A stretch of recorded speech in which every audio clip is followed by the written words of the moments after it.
जब भी ऐसे सवाल आए अभाज्य गुणनखंड विधि द्वारा पूर्णांकों का एचसीएफ एवं एलसीएम ज्ञात करना है, तो बहुत ही सरल सी ट्रिक है। यहाँ पे सबसे पहली संख्या जो 12 है उसको लिखेंगे और इसके गुणनखंड अभाज्य गुणनखंड यहाँ पर 2 गुणित 2 गुणित 3 है। इसी प्रकार से दूसरी संख्या 15 है, 15 के अभाज्य गुणनखंड 3 गुणित 5 है।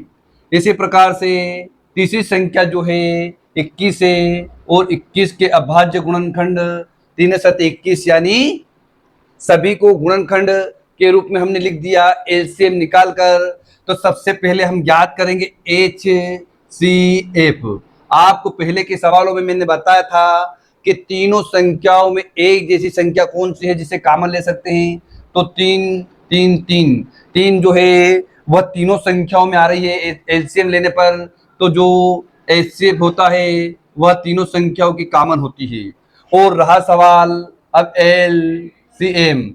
एलसीएम ज्ञात करने के लिए तीन संख्या को पहले अभी नहीं लिखना है। सबसे पहले छोटी संख्या 2 गुणित 2 कितनी बार है, 2 बार, और है 2 नहीं। उसके बाद 3 है, 3 को कॉमन लेंगे। उसके बाद 5 और आखिरी में 7। इन सभी संख्याओं का गुणा करेंगे। 2 दूनी 4 3 12 5 60 और 6 7 42। ये आपका आ चुका है एलसीएम। इसी प्रकार से दूसरा सवाल, इसमें भी हमें एलसीएम और एचसीएफ ज्ञात करना है। तो यहाँ पे पहली संख्या 17 लिखेंगे, 17 का एलसीएम निकालते हैं तो 1 गुणित 17, यानी 17 दूसरे पहाड़े में नहीं आता, केवल 17 के पहाड़े में या 1 के पहाड़े में।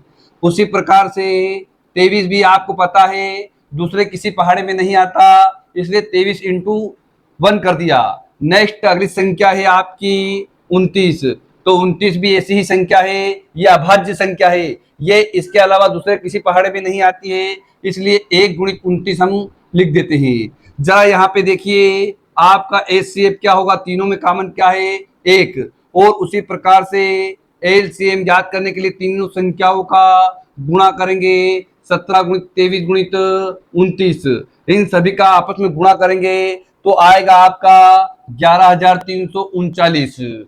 नेक्स्ट क्वेश्चन, आइए तीसरा सवाल बताते हैं। 8 9 और 25 का एचसीएफ और एलसीएम ज्ञात करेंगे। तो यहाँ पे 8 लिखा और 8 के गुणनखंड 2 गुणित 2 गुणित 2 है।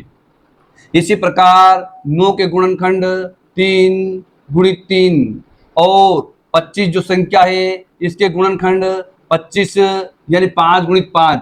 इन सभी संख्याओं को हम 1 से गुणा करेंगे क्योंकि यहाँ पे हमारे सामने एचसीएफ है।